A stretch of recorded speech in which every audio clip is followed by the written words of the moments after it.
Hello friends, आपका स्वागत है हमारे चैनल झक्कास एजुकेशन में। और आज हम रीट 2011 लेवल 2 मैथमेटिक्स का पेपर का सॉल्यूशन लेके आए हैं। तो बिना कोई देरी करते हुए हम अपना पहला क्वेश्चन करते हैं। देखो, पहला क्वेश्चन क्या है। घातांक और करनी से क्वेश्चन दे रखा है। तो क्या दे रखा है, 2 की पावर 2 और उसकी पावर 2 और उसकी पावर 2। ठीक है। फिर दे रखा है 2 की पावर 2 कोष्टक बंद। फिर दे रखा है 2 की पावर 2। फिर दे रखा है 2 की पावर 2 2 की पावर 2। ठीक है। और कोष्टक बंद। तो इसको सरल करना है हमें, कैसे सरल होगा। ठीक है। तो पहले तो फ्रेंड्स, अगर इस प्रकार के जब क्वेश्चन होते हैं उनको सोल्व करने के लिए देखो हम क्या करेंगे। इस प्रकार के क्वेश्चन को सोल्व करने के लिए देखो क्या करेंगे। पहले यहाँ पर लिख रखा है 2 की पावर 2 2 की पावर 2। ठीक है। तो क्या करेंगे, देखो ऐसे लिख रखा है 2 की पावर 2। ठीक है। और उसकी पावर 2 और उसकी पावर 2। तो शुरू में क्या करेंगे, यहाँ से लास्ट से सोल्व करना प्रारंभ करेंगे। तो यहाँ से क्या हो जाएगा, लास्ट से सोल्व करेंगे तो 2 की पावर 2। और जब इसको सोल्व करेंगे तो यहाँ पर क्या आ जाएगा, इस 2 की पावर 2 यानी 4 आ जाएगा। ठीक है। अब इसको सोल्व करेंगे तो देखो क्या आ जाएगा। इसको सोल्व करेंगे तो दो दो तो ऐसा कैसा रहेगा। अब इसको सोल्व करेंगे 2 की पावर 4 को, तो 2 की पावर 4 कितना आ जाएगा, 16। तो यहाँ से जब इस पूरे को सोल्व किया तो हमारे पास क्या आ गया, 2 की पावर कितना आ गया, 16 आ गया। ठीक है फ्रेंड। अब सेकंड वाले को सोल्व करेंगे तो सेकंड वाला क्या है, 2 की पावर 2 और उसकी पावर क्या लिख रखी है, 2 की पावर 2। ठीक है। तो 2 की पावर 2 कितनी हो जाएगी हमारे पास, 4। ठीक है। और यहाँ से क्या हो जाएगा, 2 की पावर 2 यानी 4। ठीक है। जब इस पूरे को सोल्व किया तो यहाँ से ये क्या आ गया, 4 आ गया। ठीक है। तो ये क्या हो गई, 4 की पावर 4। ठीक है। अब इस वाले तीसरे वाले को जब सोल्व करेंगे यहाँ पर देखो तो कैसे हो जाएगा, यहाँ से दो दो तो ऐसे कैसा। अब इसको सोल्व करेंगे तो 2 की पावर 2 को सोल्व किया तो कितना आ गया, देखो 2 की पावर 2 को सोल्व किया तो हमारे पास कितना आ गया, 2 की पावर 4 आ गया। ठीक है। और 2 की पावर 4 का, ठीक है, होल 2 आ गया, होल। ठीक है। अब क्या करेंगे, देखो आपको पता है कोष्टक में जो घातें होती हैं वो क्या हो जाती हैं, अंदर जाके गुणा हो जाती हैं। तो अंदर जाके मल्टीपल में हो जाती है। तो ये क्या हो जाएगा, 2 की पावर, ठीक है, 4 दूनी 8 हो जाएगा। ठीक है फ्रेंड्स। तो देखो कौन सा ऑप्शन है, 2 की पावर।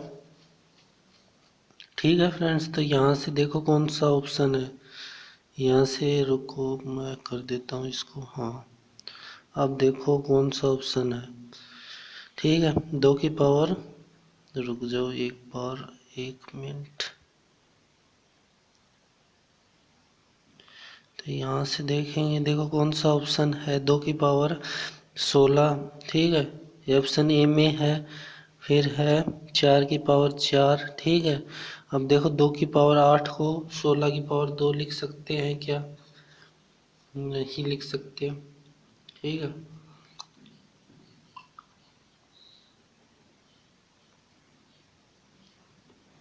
तो यहाँ से देख लेंगे कौन सा हमारा ऑप्शन सही हो जाएगा। अब देखो 2 की पावर 16 को क्या लिख सकते हैं, 4 की पावर 4 लिख सकते हैं। ठीक है। 4 की पावर 4 लिख सकते हैं क्या, नहीं लिख सकते। 2 की पावर 16 को 4 की पावर 4 नहीं लिख सकते। ठीक है फ्रेंड्स। तो यहाँ पर मैं एक चीज़ कर देता हूँ, इसको यहाँ से रिमूव कर देता। अब देखो कि हमारा कौन सा ऑप्शन सही होगा। देखो 2 की पावर 16, 2 की पावर 16 तो सही है, 4 की पावर 4 भी सही है। अब 2 की पावर 8, 2 की पावर 8 को क्या लिख सकते हैं, देखो 16 कितनी होती है, 2 की पावर, ठीक है, 16 कितनी होती है, 2 की पावर कितनी होती है, 2 की पावर कितनी होती है, 4।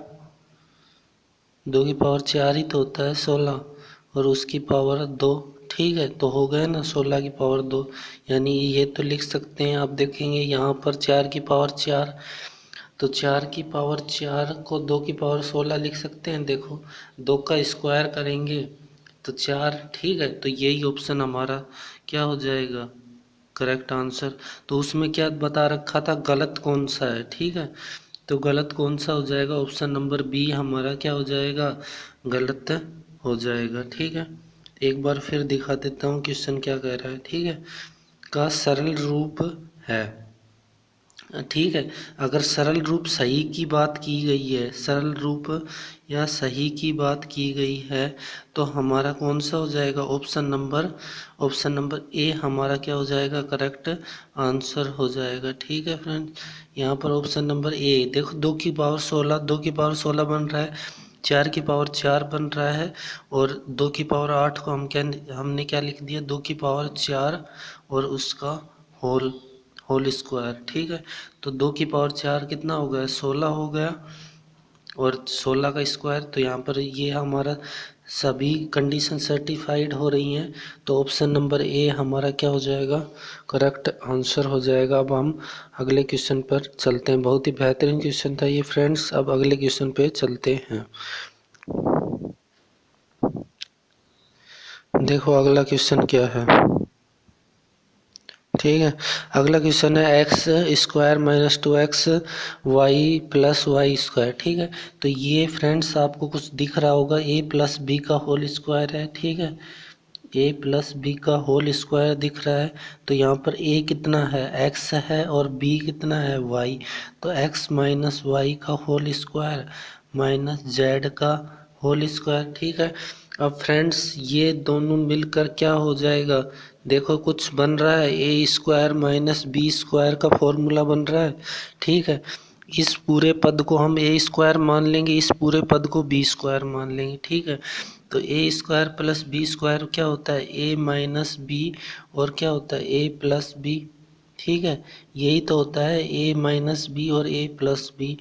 तो सोल्व कर देंगे। ठीक है, तो सोल्व कर देंगे जब ए प्लस बी यानी x minus y plus z और ए माइनस बी यानी x minus y minus Z.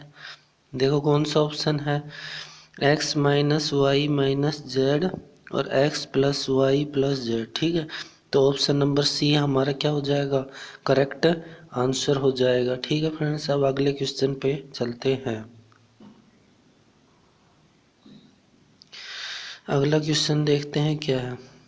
ठीक है, अगला क्वेश्चन देखो ये है, a x square plus b x plus c बराबर 0 एक्स में एक सर्वसम्मिका हो तो कौन सा कथन हमारा सत्य होगा या सही होगा।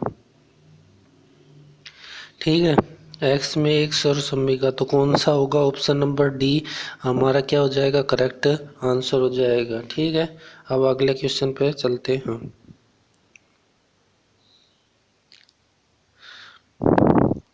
देखो अगला क्वेश्चन क्या है, एक भिन्न है जिसका अंश हर से 2 कम है। ठीक है, यदि अंश है वो हर से क्या है, 2 कम है, यदि उसके अंश में 2 घटा दिया जाए और हर में 2 जोड़ दिया जाए तो इस प्रकार की प्राप्त नहीं भिन्न 1/3 हो तो प्रारंभिक भिन्न। ठीक है, जो अंश है वो हर से 2 कम है, तो कौन से ऑप्शन से अगर चेक करना चाहो तो सभी 2 कम है। देखो ये भी 2 कम है, ये भी 2 कम है, ये भी 2 कम है। ठीक है, ये भी, तो यहाँ से बात नहीं बन रही है, तो क्या करेंगे, अंश में 2 घटा दें और हर में 2 जोड़ दें। अगर ये ऑप्शन लेते हैं, अंश में 2 जोड़ेंगे तो 9 और हर में क्या कह रहा है, अंश में 2 घटा दे, तो अंश में 2 घटाएंगे, 7 में से 2 घटाएंगे तो कितना बचेगा, 5 और हर में 2 जोड़ देंगे तो 11, 1/3 नहीं आ रहा है, तो ये ऑप्शन हमारा गलत हो गया। अब 3/5 को लेंगे, अंश में 2 घटा देंगे तो 1/7 आ रहा है, ये भी नहीं होगा। ये ऑप्शन लेते हैं, अंश में 2 घटा देते हैं तो 3 और हर में 2 जोड़ देते हैं तो कितना हो जाएगा, 9। अब इसको और सोल्व करेंगे तो 1/3 आ रहा है। ठीक है। तो हमारा यही आंसर क्या हो जाएगा, करेक्ट हो जाएगा। ठीक है फ्रेंड्स, अगर आप ऑप्शन से नहीं करना चाहते हो तो बेसिक से भी कर सकते हो। देखो बेसिक से कैसे करेंगे वो मैं आपको बता देता हूँ। बेसिक से कैसे करोगे, बेसिक से करने के लिए क्या मानेंगे, अंश हर से कम, हर से 2 कम है तो हर को हम x मान लेंगे, तो अंश क्या हो जाएगा x-2। ठीक है। अब क्या कह रहा है, अंश में 2 घटा दे -2 और हर में 2 जोड़ देंगे तो प्राप्त भिन्न कितनी हो जाएगी 1/3। तो यहाँ से कितना हो जाएगा x-4 upon x+2 is equal to कितना हो जाएगा 1/3। जब इसको सोल्व करेंगे वज्र गुणा करेंगे तो कितना आ जाएगा 3x-12 और इजकल टू कितना आ जाएगा x+2। यहाँ से सोल्व करेंगे x इस तरफ आएगा तो माइनस का यानी 2x और 12 उस तरफ जाएगा तो प्लस का। 12 में से 2 जो 12 और 2 कितना हो जाएगा 14। तो x बराबर कितना हो जाएगा 7। ठीक है। तो x बराबर कितना हो जाएगा 7। अब x बराबर 7 हो जाएगा तो उसमें मान रख देंगे। ठीक है। x बराबर 7 हो जाएगा तो हमने देखो हमने भिन्न क्या मानी थी, हमने भिन्न यही तो मानी थी, x हर माना था और x से 2 कम। ठीक है। तो यही तो माना था। तो यहाँ से क्या हो जाएगा, देखो हर तो 7 हो जाएगा और अंश कितना हो जाएगा इससे 2 कम यानी 5। तो 5/7 कौन सा, वो ही ऑप्शन नंबर सी हमारा करेक्ट आंसर हो जाएगा। ठीक है फ्रेंड्स, अब अगले क्वेश्चन पे चलते हैं। देखो अगला क्वेश्चन क्या है, अगला क्वेश्चन है x की पावर 4 माइनस वाई की पावर 4 को x माइनस वाई में भाग देने पर भागफल व शेषफल क्रम से होंगे। देखो अब x की पावर 4 को क्या लिख सकते हैं, x का स्क्वायर। ठीक है, घाते गुणा हो जाएंगे तो 4 हो जाएगा। यहाँ पर y का स्क्वायर की पावर 2। ठीक है। तो अब ये देखो ये कौन सा फॉर्मूला बन रहा है, a square minus b square का फॉर्मूला बन रहा है। तो यहाँ से क्या हो जाएगा x square minus y square और क्या हो जाएगा x square plus y square. ठीक है। अब देखो x square minus y square को और खोल लेंगे। ठीक है। तो एक्स माइनस वाई और एक्स प्लस वाई लिख देंगे। ठीक है।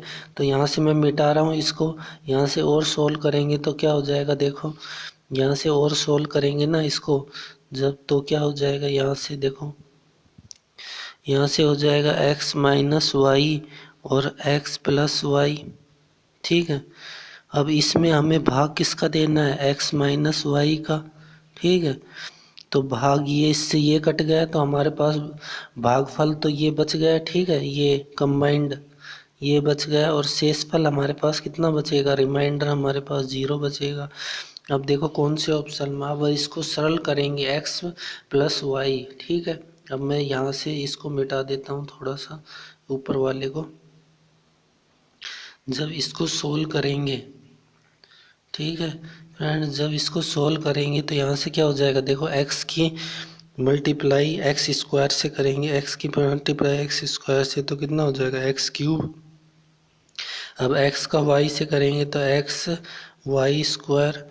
अब y का वाई स्क्वायर से करेंगे तो कितना हो जाएगा वाई क्यूब और ये कितना हो जाएगा, ठीक है एक्स स्क्वायर वाई।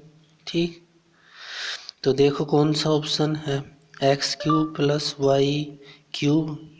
ठीक है, x cube plus y cube, देखो कौन सा ऑप्शन आ रहा है।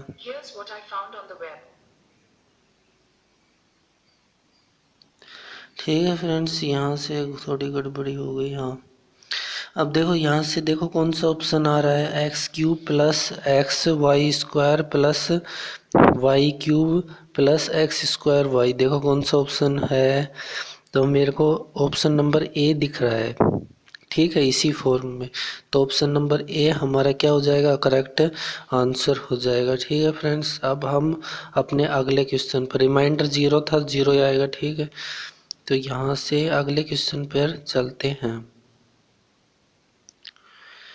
देखो अगला क्वेश्चन क्या है, यहाँ से जब अगला क्वेश्चन करेंगे तो देखो, यदि किसी संख्याओं a तथा b का समांतर माध्य तथा गुणोत्तर माध्य बराबर हो तो कौन सा ऑप्शन होगा। देखो, जो समांतर माध्य और गुणोत्तर माध्य बराबर हो तो कौन सा हो जाएगा। देखो, a प्लस बी, ठीक है, ये तो समांतर माध्य और गुणोत्तर माध्य कितना हो जाएगा, under root a b upon 2।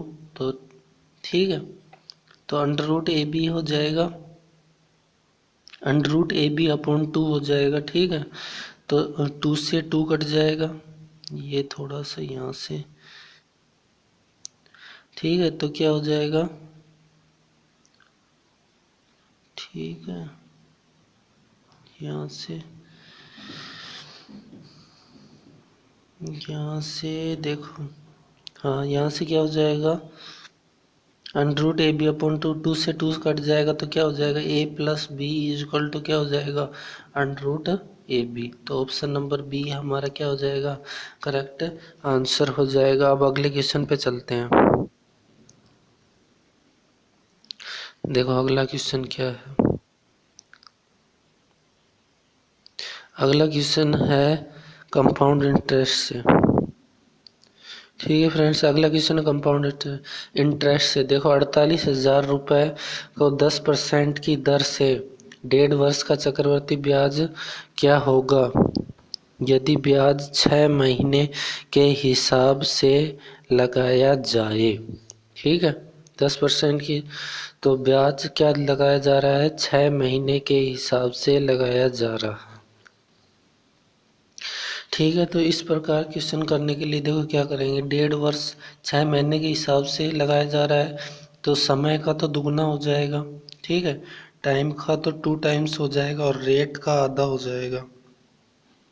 तो रेट का आधा, तो रेट कितनी हो जाएगी 5%, और समय कितना हो जाएगा 3 वर्ष हो जाएगा। ठीक है, अब जब 5% को जब फ्रैक्शन में बदलेंगे, ठीक है, फ्रैक्शन में बदलेंगे, यहाँ से 5% को जब फ्रैक्शन में बदलेंगे तो कितना आ जाएगा, 1/20 आ जाएगा। ठीक है, तो 3 साल में लग रहा है, यहाँ से 3 साल में लग रहा है ना। ठीक है, ठीक है फ्रेंड्स, यहाँ से 3 साल में लग रहा है, तो 3 साल में लग रहा है, तो देखो कैसे हो जाएगा,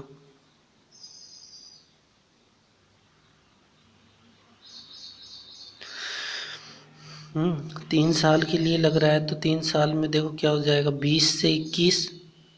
ठीक है, यहाँ से क्या हो जाएगा 20 से 21, तो क्या ये प्रिंसिपल और ये अमाउंट, तो 20 से 21, 20 से 21 और 20 से 21। ठीक है, तो ये कितना हो जाएगा 8,000। ठीक है, अब इसको निकालेंगे तो कितना, 21 21 441 है, और 441 को करेंगे तो कितना हो जाएगा, देखो 441 को 21 से मल्टीप्लाई करेंगे तो कितना आ जाएगा, 492 61 आना चाहिए मेरे ख्याल से। तो 4 दूनी 2 एकम 2, 2 एकम 2, 4 दूनी 8। ठीक है, और 4 दूनी 8, तो यहाँ से कितना आ जाएगा, 1 6 8 4 12 और 9। ठीक है, ये क्यूब याद रखो थोड़ी बहुत जो आती हैं पेपर में, तो कितना आ जाएगा 92 61। ठीक है, मेरे को तो याद था 92 61 आ जाएगा। ठीक है, अब देखो ब्याज 6 महीने के हिसाब से लगाया जाता है। अब देखो 8,000 की वैल्यू हमारे पास कितनी है, 48,000। ठीक है, 8,000 की वैल्यू हमें कितनी दे रखी है, ठीक है, इसकी वैल्यू हमें कितनी दे रखी है, 48,000 दे रखी है। तो ये इसका कितना टाइम है, 6 टाइम है। कितना टाइम है, 6 टाइम है। तो ब्याज का भी 6, तो ब्याज कितना हो जाएगा यहाँ से 1261, और 1261 का जब 6 टाइम करेंगे, देखो 1261 का जब 6 टाइम करेंगे तो कितना आ जाएगा, 6 6 छंगड़ा 36 सल्फाई 3 6 दूनी 12 और 3 15 सल्फाई 1 6 एकम 6 7। तो 75 66 कौन सा ऑप्शन, ऑप्शन नंबर बी हमारा क्या हो जाएगा, करेक्ट आंसर हो जाएगा। ठीक है फ्रेंड्स, अब हम अपने अगले क्वेश्चन पर चलते हैं। देखो अगला क्वेश्चन क्या है,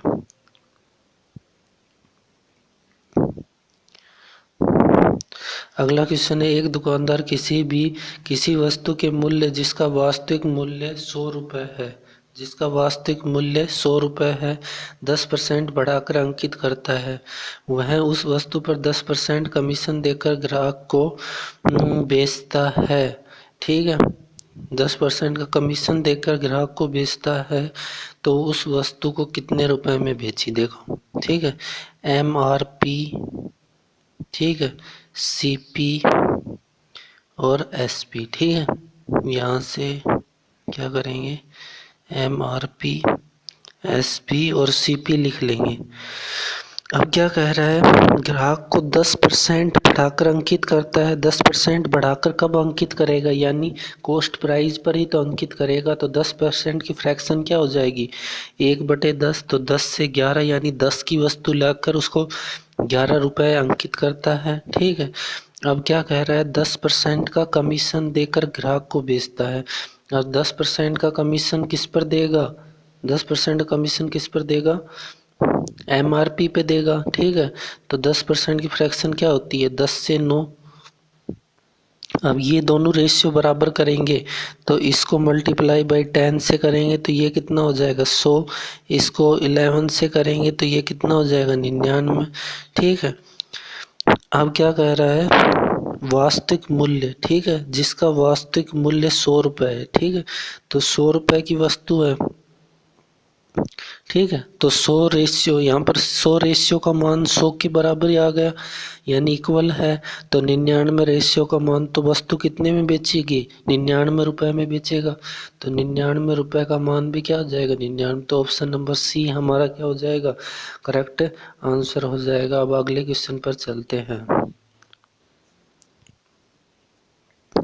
अब देखो, निम्न में से कौन सा कथन गलत है। ठीक है, अब देखो यहाँ से क्या होता है, यदि राशि ABC, देखो A/B समानुपात C/D। ठीक है, तो इसमें क्या होता है, A और D का मल्टीपल होता है और B और C का मल्टीपल होता है, बराबर होता है। यानी A×D बराबर B×C होता है, यानी ये तो हमारा ऑप्शन सही है। ठीक है, गलत बताना है तो गलत कौन सा होगा, यदि ABCD समानुपात में हो तो AC। ठीक है, और AC तो होता तो क्या है, AD और BC होता है। तो ये ऑप्शन हमारा गलत हो गया, तो ऑप्शन नंबर B हमारा क्या हो जाएगा, करेक्ट आंसर हो जाएगा। ठीक है फ्रेंड्स, अब अगले क्वेश्चन पर चलते हैं, बाकी औरों को चेक करने की ज़रूरत नहीं है। अगला क्वेश्चन देखो क्या कह रहा है, किसी संस्था में सदस्यों की संख्या 2500 थी। यदि पहले साल 10% बढ़ती है तथा दूसरे साल 10% घटती है तो 2 वर्षों के बाद सदस्यों की संख्या में कितनी वृद्धि और कमी हुई। ठीक है, ये फर्स्ट साल, ठीक है, ये सेकंड साल। ठीक है, फर्स्ट साल 10% बढ़ती है यानी 10 से 9, और फिर दूसरे साल 10% बढ़ती है ना, बढ़ती है, पहले साल 10% बढ़ती है तो कितना हो जाएगा, 10 से 11। पहले 10% की फ्रैक्शन करेंगे तो कितना हो जाएगा, 1/10 से 1 बढ़ रहा है यानी 11, 10 से 11, और 10% घट रहा है यानी 10 से 9, यानी टोटल इन दोनों का मल्टीप्लाई करेंगे तो 100, इन दोनों का मल्टीप्लाई तो 99। अब देखो 100 की वैल्यू हमें कितनी दे रखी है, 2500। ठीक है, 100 की वैल्यू कितनी दे रखी है, 2500। तो 1 की वैल्यू कितनी आ गई, 25, 1 की वैल्यू 25 आ गई। और अब देखो कमी कितने की हुई है, 1 की कमी हुई है, और हमें पता है एक रेशियो का मान कितना है, 25। तो कितने सदस्यों की कमी आई, 25 सदस्यों की कमी आ जाएगी। ठीक है फ्रेंड्स, तो हमारा ऑप्शन नंबर C हमारा क्या हो जाएगा, करेक्ट आंसर हो जाएगा। ठीक है फ्रेंड्स, अगले क्वेश्चन पे चलते हैं आप। ठीक है, इस फ्रेंड्स इस क्वेश्चन में थोड़ा सा ऑप्शन में थोड़ा सा गड़बड़ी दे रखी है, तो इस क्वेश्चन को करते हैं। देखो, 2 बिंदु A तथा B जिसके बीच की दूरी 50 मीटर है। ठीक है, 2 कारें X तथा Y चलती हैं। यदि X की स्पीड और Y की स्पीड दे रखी है तो उन दोनों के द्वारा A से चलकर B तक पहुंचने में लगा समय क्रमशः होगा। ठीक है, अब देखो कैसे होगा ये एक्स और वाई, ठीक है। इनकी स्पीड दे रखी है हमें, स्पीड एक्स की स्पीड कितनी दे रखी है हमें 10 किलोमीटर, और वाई की स्पीड कितनी दे रखी है 25 मीटर पर सेकंड, ठीक है। ये तो क्या हो गई इनकी स्पीड, ठीक है। स्पीड का रेशियो हो गया, स्पीड के रेशियो करेंगे, कन्वर्ट करेंगे तो 5 दूनी 10 और पाव पाव 25, तो 2:5 आ जाएगा, ठीक है। 2:5 आ जाएगा। अब देखो इन दोनों के बीच की दूरी कितनी है 50 मीटर, ठीक है। तो ये पहले वाला दूसरे से कितना समय ज़्यादा लेगा वो देख लेंगे, ठीक है। तो इसकी स्पीड 10 है और 15 है, तो दोनों की स्पीड का अंतर कितना हो जाएगा, देखो स्पीड का अंतर, टोटल डिस्टेंस हमें कितनी दे रखी है 50, ठीक है। 50 और दोनों की स्पीड डिस्टेंस हमें 50 दे रखी है, दोनों के मध्य की दूरी, और दोनों के चालों का अंतर कितना हो जाएगा, ठीक है। दोनों की चालों का अंतर 25 में से 10 घटाएंगे तो कितना हो जाएगा 15, ठीक है। अब पहले वाला दूसरे से कितना आगे वो देख लेंगे, ठीक है। तो डिस्टेंस अपॉन टाइम होता है, ठीक है। टाइम बराबर क्या होता है डिस्टेंस अपॉन स्पीड, तो डिस्टेंस हमारे पास कितनी है 50 और स्पीड हमारे पास कितनी है 15, इसको काट लेंगे तो 10/3 आ जाएगा, ठीक है। तो दोनों के मध्य जो अंतर है वो कितना है समय में 10/3 का अंतर है, 10/3 का अंतर है। और हम जानते हैं जो टाइम का जो रेशियो होता है वो स्पीड के बिल्कुल विपरीत होता है, तो क्या हो जाएगा 5:2, ठीक है। इन दोनों में अंतर देखेंगे कितना है 3 का अंतर है, लेकिन क्वेश्चन तो हमें कह रहा है कि 10/3 का अंतर होना चाहिए, ठीक है। तो यहाँ से कितना हो जाएगा देखो 3, 3 रेशियो बराबर 10/3 हो जाएगा, ठीक है। तो यहाँ पर 1 रेशियो बराबर कितना हो जाएगा देखो,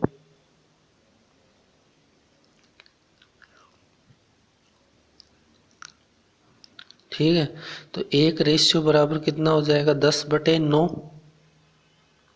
ठीक है फ्रेंड्स। यहाँ पर 1 रेशियो बराबर कितना हो जाएगा 10/9, तो मैं यहाँ से 1 रेशियो बराबर कितना हो जाएगा 10/9। अब हमें टाइम निकालना है दोनों का, ठीक है। तो मैं यहाँ से इसको मिटा देता हूँ थोड़ा सा,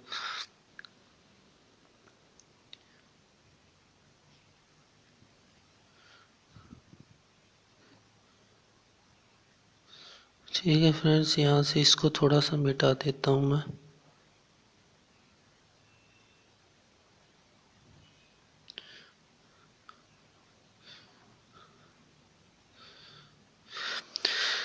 ठीक है फ्रेंड्स। यहाँ से मिटा दिया, ये x हो गया और ये y हो गया, ठीक है। तो यहाँ से x के दो निकालेंगे तो कितनी आ जाएगी, यहाँ से x का टाइम और y का टाइम निकालेंगे तो कितना आ जाएगा 10/9 इंटू 5, और दूसरा क्या हो जाएगा 10/9 इंटू 2, ठीक है। तो यहाँ से जब निकालेंगे देखो 9 से 9 कट जाएगा, 10 से 10 कट जाएगा, तो कितना आ जाएगा 5:2, यानी कितना हो जाएगा 5 सेकंड और 2 सेकंड, ठीक है। अनुपात में नहीं आएगा, ये हमने क्या निकाल लिया सही निकाल लिया, तो कितना आ जाएगा 5 सेकंड और 2 सेकंड, ठीक है। 5 सेकंड और 2 सेकंड कौन सा, ऑप्शन नंबर सी हमारा क्या हो जाएगा करेक्ट आंसर हो जाएगा, ठीक है फ्रेंड्स। अब अगले क्वेश्चन पर चलते हैं। अगला क्वेश्चन क्या है, अगला क्वेश्चन है कि निम्न में से कौन सा कथन दो त्रिभुजों की संरचना के लिए सत्य नहीं है। एक त्रिभुज की 3 भुजाएं क्रमशः दूसरे त्रिभुज की 3 भुजाओं से बराबर है, ठीक है। ये तो सत्य हो गया क्योंकि एस का नियम लागू हो जाएगा, ठीक है। अब दूसरा क्या कह रहा है, 2 भुजाएं तथा उनके बीच का कोण, ठीक है। तो ये भी हो जाएगा, ये कौन सा हो जाएगा 2 भुजाएं, ठीक है। 2 भुजाएं दे रखी है ना, तो ये हो जाएगा 2 भुजाएं, तो एस का नियम लागू हो जाएगा, ठीक है यहाँ से। और एक त्रिभुज के 2 कोण, ठीक है, 2 कोण तो कौन सा हो जाएगा 2 AS का नियम लागू हो जाएगा, ठीक है। लेकिन ये ऑप्शन नंबर डी दे रखा है एक त्रिभुज के, इसके लिए कोई नियम नहीं है। एक त्रिभुज के 3 कोण तथा दूसरे त्रिभुज के तीनों कोण बराबर हो, तो ये गलत हो जाएगा। ऑप्शन नंबर डी हमारा क्या हो जाएगा, करेक्ट आंसर हो जाएगा। अब अगले क्वेश्चन पर चलते हैं। अब देखा अगला क्वेश्चन क्या है। अगला क्वेश्चन है निम्न में से कौन सा कथन असत्य है। किसी त्रिभुज की माध्यिकाएं प्रतिच्छेद बिंदु केंद्रक कहलाता है, बिल्कुल सही है। किसी त्रिभुज के शीर्ष के सामने वाली भुजा पर डाले गए लंबों के प्रतिच्छेद, ये भी बिल्कुल सही बात है, लंब केंद्रक कहलाता है। किसी त्रिभुज के तीनों कोणों का समद्विभाजक एक बिंदु पर मिलते हैं, ये भी बिल्कुल सही बात है। किसी त्रिभुज में भुजा की माध्यिका उस भुजा पर लंब होती है एवं उसे समद्विभाजित करती है, तो ये हमारा क्या हो जाएगा, ये धारणा हमारी गलत हो जाएगी। तो ऑप्शन नंबर डी हमारा क्या हो जाएगा, करेक्ट आंसर हो जाएगा। अब अगले क्वेश्चन पर चलते हैं।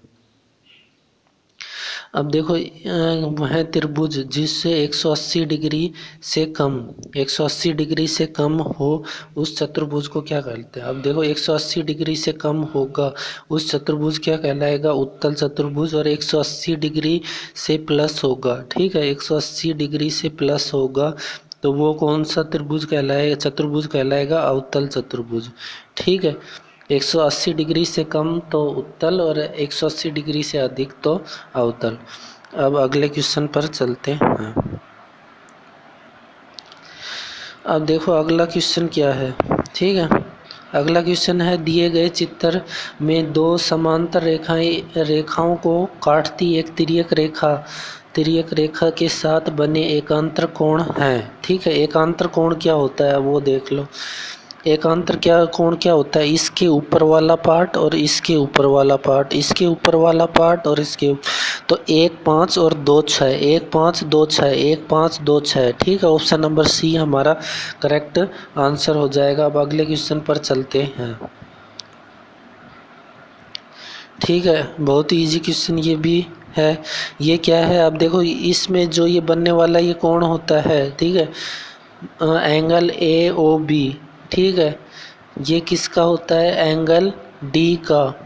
एंगल डी का क्या होता है, 2 टाइम्स होता है। ठीक है, एंगल 2 का। तो एंगल अल्फा कितना हो जाएगा, 60 का आधा, 60 का आधा करेंगे तो कितना हो जाएगा, 30 डिग्री। तो 30 डिग्री हमारा ऑप्शन नंबर सी हमारा क्या हो जाएगा, करेक्ट आंसर हो जाएगा। अब अगले क्वेश्चन पर चलते हैं। निम्न में से कौन सा कथन असत्य है। किसी भी वृत्त में एक जीवा द्वारा केंद्र पर बनाया कोण उसी जीवा द्वारा परिधि के किसी अन्य बिंदु पर बनाए गए कोण के बराबर है। ठीक है, तो यही असत्य हो जाएगा। ये पहला ऑप्शन हमारा क्या हो जाएगा, ए असत्य हो जाएगा। ठीक है, तो ऑप्शन नंबर ए हमारा क्या हो जाएगा, करेक्ट आंसर हो जाएगा। बाकी को चेक करने की जरूरत ही नहीं है। अब अगले क्वेश्चन पर चलते हैं। ये भी बहुत बेहतरीन क्वेश्चन कह सकते हैं, लेकिन इसमें बस थोड़ा सा दिमाग लगाने की ज़रूरत है। थोड़ा सा दिमाग क्या लगाना है, देखो आयत एक्स वाई जेड यू, ठीक है, ये वाला जो आयत है उसमें यू जेड कितना दे रखा है, 5 सेमी। इसकी लेंथ हमें 5 सेमी दे रखी है और एक्स यू इसकी लेंथ हमें 4 सेमी। ठीक है, तो ये 4 है। ठीक है, यहाँ से कितनी दे रखी है, 4। जब ये 4 है तो ये भी 4 होगा। ठीक है, आयत में आमने सामने की भुजा तो ये 5 है तो ये भी 5 होगा। ठीक है, आयत में क्या होता है, आमने सामने की भुजा क्या होती हैं, बराबर होती हैं। ठीक है, अब देखो एक ही आधार से बनने वाला जो क्या होता है वो क्षेत्रफल बराबर होता है। अब एक ही आधार से तो ये आयत बन रहा है और एक ही आधार से ये समचतुर्भुज बन रहा है।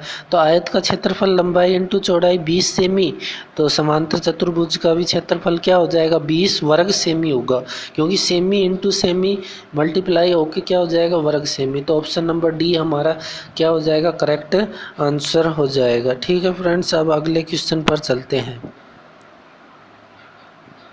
ठीक है, अगर इसको वैसे भी करना चाहते हो तो वैसे बेसिक से मैं बता देता हूँ बेसिक से भी कैसे होगा। देखो बेसिक से ये होगा, ये देखो ये 5 सेमी दे रखी है, ये 4 सेमी, ठीक है। जब ये 4 सेमी है तो ये भी 4 सेमी हो जाएगी, ठीक है। तो आधार दे रखा है समांतर चतुर्भुज, ये समांतर चतुर्भुज है, इसका आधार दे रखा है और ऊंचाई दे रखी है। तो 5 × 4 तो कितना हो जाएगा 20, और सेमी गुणा होकर कितना हो जाएगा सेमी स्क्वायर, ठीक है। तो ऑप्शन नंबर डी हमारा क्या हो जाएगा करेक्ट आंसर। अब अगले क्वेश्चन पर चलते हैं। अब देखो किसी भी त्रिभुज का क्षेत्रफल के लिए जिसकी भुजाएं ए बी सी हो, हीरो का सूत्र ए एस बराबर a plus b plus c equal to कितना दे अपॉन कितना दे रखा है 2 दे रखा है, ठीक है। एस इजक्वल टू कितना दे रखा है ए प्लस बी प्लस सी अपॉन 2 दे रखा है, ठीक है। तो यहाँ से क्या हो जाएगा, ये देखो ये क्या होता है, ये अर्ध परिमाप होता है ना, अर्ध परिमाप होता है। तो हीरो का सूत्र क्या हो जाएगा अर्ध परिमाप into under root, under root क्या होता है अंडर रूट, और अंडर रूट के अंदर क्या होता है अर्ध परिमाप, और अर्ध परिमाप माइनस पहली भुजा, अर्ध परिमाप माइनस दूसरी भुजा, और अर्ध परिमाप माइनस तीसरी भुजा, और इन सब का गुणनफल का अंडर रूट क्या होता है हमारा हीरो का सूत्र होता है। तो कौन सा हो जाएगा ऑप्शन नंबर बी हमारा क्या हो जाएगा करेक्ट आंसर हो जाएगा, ठीक है फ्रेंड्स। अब अगले क्वेश्चन पर चलते हैं।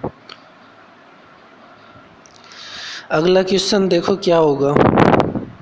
अगला क्वेश्चन है एक त्रिभुज और समांतर चतुर्भुज का आधार व क्षेत्रफल समान है यदि त्रिभुज की भुजाएं क्रमशः 26 सेमी 28 सेमी व 30 सेमी है तो समांतर चतुर्भुज का आधार 28 सेमी समांतर चतुर्भुज का आधार 28 सेमी भुजा वाली भुजा और समांतर चतुर्भुज की ऊंचाई ज्ञात करनी है, ठीक है। समांतर चतुर्भुज की भुजा दे रखी है हमें 28 सेमी और उसकी ऊंचाई ज्ञात करनी है। देखो अब क्या दे रखा है, एक त्रिभुज और एक समांतर चतुर्भुज है, इसका जो एरिया दे रखा है वो हमें बराबर दे रखा है, दोनों का क्या दे रखा है एरिया हमें।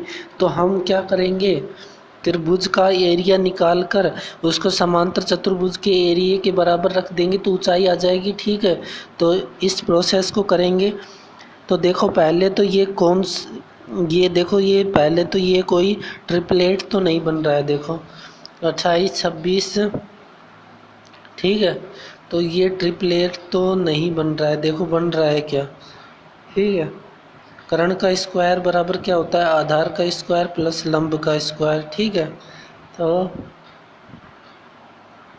ट्रिपलेट तो नहीं बन रहा है, ट्रिपलेट नहीं बन रहा है तो असमान भुजा के लिए हमें कौन सा सूत्र लागू करना, हीरो का सूत्र लागू करना पड़ेगा। और हीरो के सूत्र हमें एस अर्ध परिमाप निकालना, अर्ध परिमाप क्या होता है एस बराबर a plus b plus C upon 2। तो एस बराबर क्या हो जाएगा यहाँ पर 26 plus 28 plus 30, 26 plus 28 plus 30 upon क्या हो जाएगा अपॉन कितना हो जाएगा 2, ठीक है। तो यहाँ से इन तीनों को जोड़ेंगे तो यहाँ पर कितना हो जाएगा, देखो 26 प्लस 28 प्लस 30 तो 8 6 14 असल पाई 1 3 2 5 3 2 5 5 2 7 और 1 8, ठीक है। इसमें 2 का भाग देंगे तो कितना आ जाएगा 2 चौक 8 और 2 दूनी 4। तो अर्ध परिमाप हमारे पास कितना आ गया 42 आ गया, ठीक है। तो यहाँ से हम मान रखेंगे, ठीक है। तो यहाँ से हम क्या रखेंगे मान रखेंगे और अर्ध परिमाप हमारे पास कितना आ गया, ठीक है। अर्ध परिमाप हमारे पास कितना आ गया देखो यहाँ से अब देखो अर्ध परिमाप हमारे पास कितना आ गया एस बराबर हमारे पास 42 आ गया। अब हीरो का सूत्र क्या होता है एस इंटू यानी 42 इंटू एस माइनस फर्स्ट भुजा 26 घटाएंगे तो कितना बचेगा 16 और दूसरा में कितना चाहे भैया 28 तो कितना बचेगा 14 और यहाँ से कितना बचेगा 12। अब जब इसका एलसीएम लेंगे, ठीक है, एलसीएम लेने से पहले इसको तोड़ लेंगे टुकड़ों में, ठीक है, एलसीएम नहीं, इनका वर्गमूल लेने तो गुणा मल्टीप्लाई करने की क्या ज़रूरत है, पहले यहाँ से ही तोड़ कर देख लेंगे। ठीक है, 42 को क्या लिख सकते हैं हम, 6 इंटू 7। 16 को क्या लिख सकते हैं, 4 इंटू 4। 14 को क्या लिख सकते हैं, 7 इंटू 2। और 12 को कितना लिख सकते हैं, 6 इंटू 2। ठीक है, तो यहाँ से 6 का एक जोड़ा बन गया। ठीक है, तो यहाँ से हमारे पास 6 एक आ गया। ठीक है, इंटू 7 का एक जोड़ा बन गया, इंटू 7। 4 का एक जोड़ा बन गया, 4। और 2 का एक जोड़ा बन गया, इंटू 2। ठीक है, अब ये हमारे पास क्या आ गया, 6 इंटू 7 इंटू 4 इंटू 2। ठीक है, ये इसका एरिया आ गया, त्रिभुज का एरिया। ठीक है, त्रिभुज का एरिया आ गया। अब त्रिभुज के एरिया को समांतर चतुर्भुज के एरिया के बराबर करेंगे तो समांतर चतुर्भुज का एरिया क्या होता है, आधार इंटू ऊंचाई, यानी 28 इंटू हाइट h। ठीक है, यहाँ से काटेंगे तो 7 चौक 28 और 4 से ये 4 कट गया तो h बराबर कितना आ जाएगा, 12। तो h बराबर 12 आ जाएगा। तो ऑप्शन नंबर ए हमारा क्या हो जाएगा, करेक्ट आंसर। ठीक है फ्रेंड्स, ना कोई हमने मल्टीप्लाई की झंझट की है, ना कुछ किया है, हमने यहाँ पर इसको तोड़ दिया और फिर जोड़े के रूप में संख्या को नीचे उतारा। ठीक है, वर्गमूल क्या होता है, जोड़े के रूप में ही तो आता है, यानी 6 और 6, 6 छंगड़ा 36 होता है। तो 36 का जो वर्गमूल होता है वो 6 आता है, यानी जोड़े के रूप में आता है। ठीक है, तो इसका वर्गमूल हमें निकालने की ज़रूरत नहीं है, बस उस संख्या है उसका गुणनखंड कर दिया और उसके जोड़े नीचे उतार लिए। उससे हमने कितनी इजी वे से हमने ये क्वेश्चन कर लिया। अब अगले क्वेश्चन पर चलते हैं। ठीक है फ्रेंड्स, अगला क्वेश्चन क्या है, देखो साधारणतः एक किताब एक ठोस आकृति है जिसका नाम है। अब देखो किताब क्या होती है, ठीक है, ये किताब होती है घनाभाकार होती है। ठीक है, ये इस प्रकार किताब, उसकी मोटाई भी होती है और ऊंचाई भी होती है और चौड़ाई भी होती है। ठीक है, और वो क्या है, चार कोनों समान नहीं होती तो क्या हो जाएगी, वो एक घनाभ हो जाएगी। ठीक है, क्या हो जाएगी, एक घनाभाकार हो जाएगी। ठीक है, एक किताब क्या एक ठोस आकृति है तो वो क्या हो जाएगी, एक घनाभ हो जाएगी। अब अगले क्वेश्चन पर चलते हैं। राम एक ठोस घन बनाना चाहता है जिसकी भुजा 15 सेमी है। ठीक है, जिसकी भुजा 15 सेमी है, इसके लिए 5 सेमी भुजा वाला कितने घना का टुकड़ा होगा। अब क्या कहता है, घन का आयतन का सूत्र क्या होता है, जे देखो ये घन है, धन नहीं घन। ठीक है, यहाँ से क्या हो जाएगा, ये कोई घन है, घन के आयतन का सूत्र क्या होता है, a क्यूब। ठीक है, अब जिसका आयतन क्या हो जाएगा, a क्यूब। ठीक है, भुजा कितनी दे रखी है, a का मान कितना दे रखा है, 15।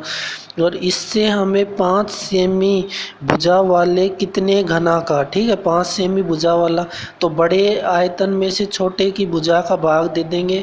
ठीक है, तो आ जाएगा हमारे पास, तो कितना आ जाएगा, 15 इंटू 15 इंटू 15। और इसमें छोटी भुजा का भाग दे देंगे 5 का। ठीक है, ये 5 दे रखी है यहाँ से, तो कितना हो जाएगा, ठीक है, इसका भी आयतन लेंगे, छोटी वाली भुजा का भी क्या लेंगे, आयतन लेंगे। ठीक है, ये छोटी वाली भुजा है, इसको a1 का क्यूब मान लेंगे, इसको a2 का क्यूब। ठीक है, तो 5 तिया 15, 5 तिया 15, 5 तिया 15, तो 3 तिया 9, 9 तिया 27, तो कितने घन बनाए जाएंगे, 27 घन बनाए जाएंगे। ठीक है फ्रेंड्स, अब अगले क्वेश्चन पर चलते हैं। ठीक है, पाई का मान हमें दे रखा है, इतने इतने है, तो इसमें सबसे ज़्यादा व सबसे कम अंक वाले। अब देखो ना, तो 1 2 1 भी है, 2 भी है, 3 भी है, 4 भी है, 5, कितने कितने गिनोगे। तो इसमें स्मार्ट अप्रोच लगानी, स्मार्ट अप्रोच क्या लगाओगे, 3 7, हमें चेक क्या करना है, 3 को चेक करना है, 7 को चेक करना है, 0 को चेक करना है, और 1 को चेक करना है, और 4 को, क्योंकि ऑप्शन में हमें ये ही दे रखे हैं। ठीक है, तो 3 को चेक करेंगे तो देखो 3 कितनी बार आया है, 3 1 यहाँ पर आया है 3। ठीक है, और देखो 2 3, ठीक है, 3 3 3, 3 के बाद 4 4 4 4 4 4, ठीक है। 3 हमारे पास कितनी बार आया है, 4 बार आया है। अब देखो 7 कितनी बार आया है, ठीक है। 3 तो हमारे पास कितनी बार आया है, 4 बार आया है। अब 7 देखेंगे कितनी बार है, 1 बार, ठीक है। 1 बार 1 बार 1 बार 1 बार 2 बार 2 बार, ठीक है। तो 7 हमारे पास कितनी बार आया है, 2 बार। 0 हमारे पास कितनी बार आया है, ओनली 1 बार आया है, ठीक है। ये ओनली 1 यहाँ से। और फिर 1 देखेंगे, 1 कितनी बार आया है, 1 2, ठीक है, 2 बार आया है। 1 हमारे पास कितनी बार आया है, 2 बार।